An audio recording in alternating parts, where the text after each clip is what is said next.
৪৭তম কঠিন চিবর দান উৎসব রবিবার অনুষ্ঠিত হচ্ছে আগরতলা বেনুবন বৌদ্ধ বিহারে। বৌদ্ধ ধর্মাবলম্বীদের শ্রেষ্ঠ দান উৎসব বিপুল উৎসাহ উদ্দীপনার মধ্য দিয়ে সারা দেশের সঙ্গে পালিত হয়।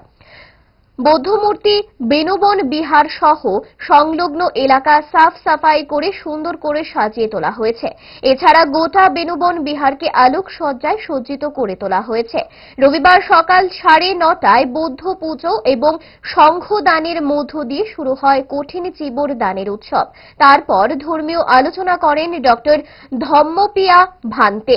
দুপুর দুটো নাগাদ চিবর নিয়ে পরিক্রমা শেষ করে দান শ্রেষ্ঠ চিবর অনুষ্ঠান। এতে বৌদ্ধের জীবন দর্শন নিয়ে আলোচনা করেন চন্দ্রবংশ মহাথেরো।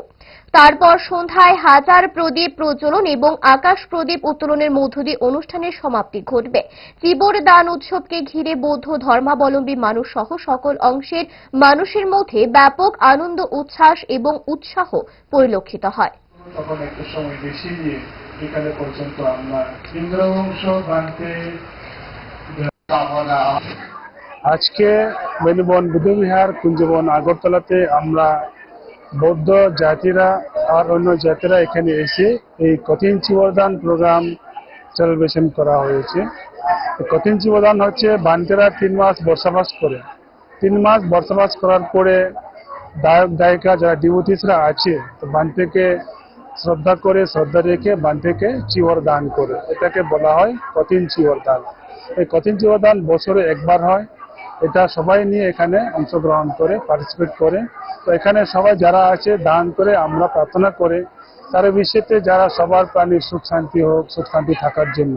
কারণ আজকাল বিশ্বতে আমরা শান্তি চাই, আমরা শান্তি কোত্থেকে পাবো? আমরা বৌদ্ধ ধর্ম পালন করি, আচরণ করি, ওর থেকে আমরা শান্তি শিখে শান্তি আমরা সবাইকে মৈত্রী ভাবনা করি।